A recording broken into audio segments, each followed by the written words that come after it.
Arcade1Up has just announced some new cabinets coming in 2021, including some huge fan favorites that, well, should have you very excited. And a big change has come to the Nintendo Switch eShop, and I'm not quite sure how I feel about it. What's going on, guys? I'm RGT85. If this is your first time on the channel, welcome. Be sure to hit that subscribe button and be sure to like the video. But without any further ado, let's talk about what's going on in the world of video games. So Arcade1Up machines are obviously somewhat of a polarizing thing. If you know anything about me, you would know that I absolutely love them. Yes, you can get original arcade machines, but they're heavy, you have to repair them, whereas these Arcade1Up machines are easy. I can assemble them and I'm an idiot, so obviously anyone can assemble these things. They don't take up too much room, and I think they do a great job of replicating the arcade experience that so many of us grew up loving, or so many of us grew up wishing that we had in our own home. I obviously have a fleet of these. I really don't have any more room for them, but now Arcade1Up is like, hey, make some more room, because they just announced a bunch of new Arcade1Up machines that are coming in 2021. So let's kick things off with the first one, that is a Dragon's Lair cabinet. This will include Dragon's Lair 2 Time Warp, and Space Ace. And honestly, I have zero interest in this cabinet. I never really got into Dragon's Lair. It was a bit before my time when it was sort of a big thing because of the full motion video and the quick time events that everyone loved. So I'm gonna pass on this one. I really have no sort of nostalgia for it or anything, but I do think it's cool for fans of Dragon's Lair. Obviously, they just released like a mini arcade cabinet as well, so if you want something more full size, this is a great way to do it. Next up, we have the Bandai Namco Legacy cabinet. Now this is actually a pretty cool one, as it includes the following games. We have Dig Dug, Dig Dug 2, Galaga, Galaxian, Mappy, Pac-and-Pal, Pac-Land, Pac-Man, Pac-Man Plus, Pac-Mania, Rompers, and Super Pac-Man. So this is sort of like a combination of other Bandai Namco cabinets that we have seen. It kind of sucks that there's no Miss Pac-Man on this, because I think that would have really set this one over the top. It obviously has the Pac-Man branding on it, as that is the main game in this collection, but a solid cabinet. You're getting a good variety, which is something that we're going to see in the next cabinet as well. So something pretty cool. I probably will pass on this one as well, because don't really care about it too much, but something pretty cool. The next one is a Capcom Legacy cabinet, and this one's actually interesting because once again it sort of combines various cabinets into one cabinet, and actually includes a new game that I think a lot of people are going to be excited for. So this includes 1944, Commando, Darkstalkers, which I think is a big deal, Final Fight, Ghosts and Goblins, Street Fighter, Street Fighter 2 World Warrior, Street Fighter 2 Champion Edition, Super Street Fighter 2, The New Challengers, Super Street Fighter 2 Turbo, and Strider. So once again, you might remember that Capcom released the Arcade1Up cabinet that had games like Final Fight on it, Strider. That's the one I actually turned into a WrestleFest arcade cabinet. So that's sort of my custom arcade cabinet that I have from 1UP right now. Really happy with the way that turned out, because WrestleFest is never going to get a release. But I do like how they've combined sort of other cabinets into one, and I think adding Darkstalkers is obviously a big deal. That game was absolutely awesome, so a lot of people are going to be excited for that. Probably will pass on this myself, because I really don't have room for any of this stuff anymore, but a solid cabinet overall. And then we have the two bangers, the ones that are going to make, I think, everyone excited. The first one is something that I had heard was coming, but I wasn't quite sure if it was going to come to fruition, but it did, and that is a Killer Instinct cabinet. So the Killer Instinct cabinet includes Battletoads, the arcade version, Battletoads and Double Dragon, Killer Instinct, and Killer Instinct 2. So this is obviously a huge deal. Like, the branding on it is the original Killer Instinct. It looks absolutely awesome. Combo! Like, Killer Instinct was a really fun game. It was a game that I never really super got into, because it came out on the Super Nintendo as an exclusive, and I was a Sega Genesis kid. But as time has gone on, I've gone to appreciate the Killer Instinct series. I really like Killer Instinct on the Game Boy as well, a very underrated version of that game. But to see a Killer Instinct cabinet is just absolutely amazing to me, because obviously this is a rare property. So now really the doors are just blown off as to what we could see from Arcade1Up in the future. And I think this Killer Instinct cabinet is going to be very popular, but it's going to be the second most popular one out of this batch, because they finally did it, folks. they finally did it. The crazy people over at Arcade1Up have given us the game that everyone has been asking for, and that is, of course, XMen. Yes, a 4-player XMen is indeed coming out, and it has a few other games on it as well. You get XMen, you get Captain America and the Avengers in the Galactic Storm. Now, I don't know anything about the Avengers in the Galactic Storm. I've actually never heard of that game, so you'll have to let me know what that game is in the comment section. But Captain America and the Avengers was actually a pretty fun game. I actually have it on my WrestleFest cabinet along with XMen as well, as they were 2-button games. So on my Final Fight cabinet that I made into a WrestleFest cabinet, it was a 2-button cabinet, so I had to put 2-button games on there or else I wouldn't be able to play them without some modifications, whatever. That's not the point here. The point is that XMen is coming home, and you know, I have XMen on my WrestleFest cabinet, but I still want this because I have such fond memories of going to Milford Amusement Center. We've got the fun all summer. We've got the fun. Blah, blah, blah. Milford Amusement Center. I went there with my stepdad, and they had, you know, XMen there, and I played it for so long, and it was just like, this is so awesome. And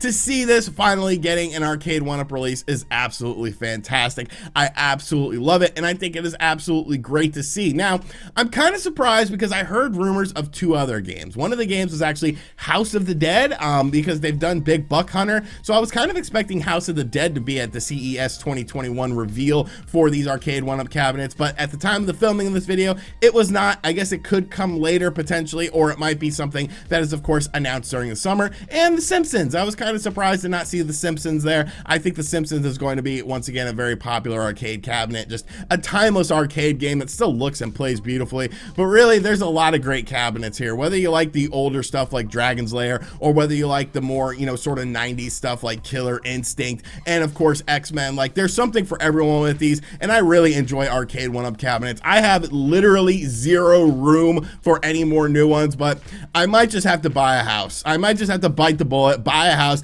get like a nice ass basement, and just put all my games down there and have fun in my little arcade. So let me know in the comment section down below which of the Arcade1Up games you're interested in. Do you have any of these systems? Do you like these systems? Do you hate these systems? And then you're wondering, like, when is this guy gonna shut up and get to the eShop stuff? Well, that's actually gonna happen right now. So one thing we all know about the Nintendo Switch eShop is it's kind of a barren wasteland of like trying to find games. Like, for developers, obviously they have been very outspoken about this. You kind of release a game and then it just gets lost to the sands of time because there's so many games that come out. There are literally thousands of games on the Nintendo Switch eShop right now, and really it's hard to sort of get your foothold in the door if you have a sort of a smaller game that not a lot of people are talking about. If you get on an Indie World presentation, then you're at least in people's minds. But for a lot of companies, it's very hard to get noticed on the Nintendo Switch eShop, which is honestly a shame because there's a lot of cool games on there that maybe you haven't played or maybe you haven't checked out. Well, there was a way to actually sort of circumvent this and get yourself some free press when it comes to your Nintendo Switch eShop game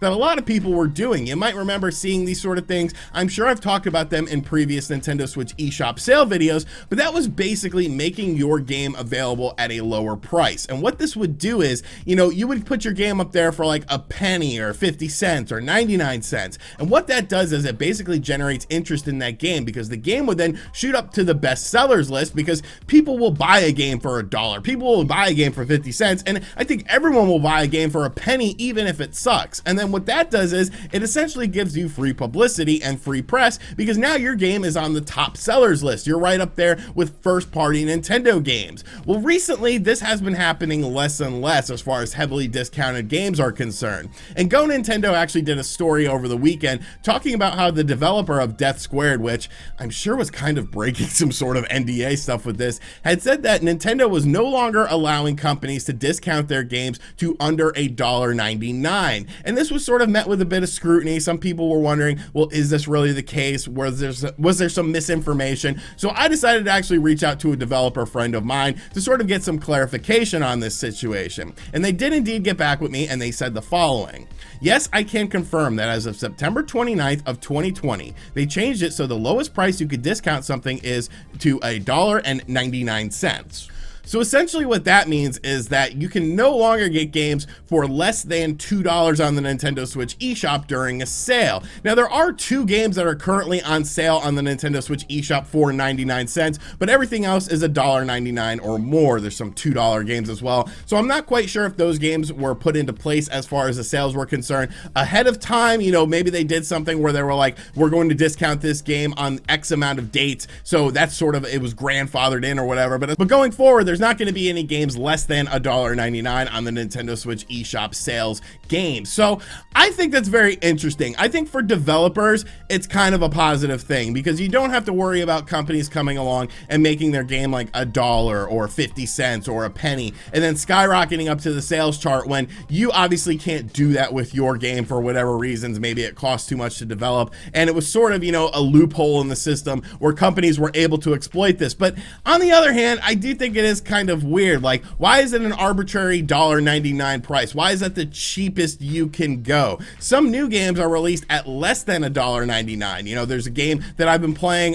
Fuse 4, I think it's called. It's like basically a combination of games that was made in the Fuse game app that you can purchase for 99 cents. And there's curated games from the team behind Fuse that are basically saying these are the best games that we've seen so far that are made on here. So you can price your game below $1.99 initially, but if it's on sale, you can't do that.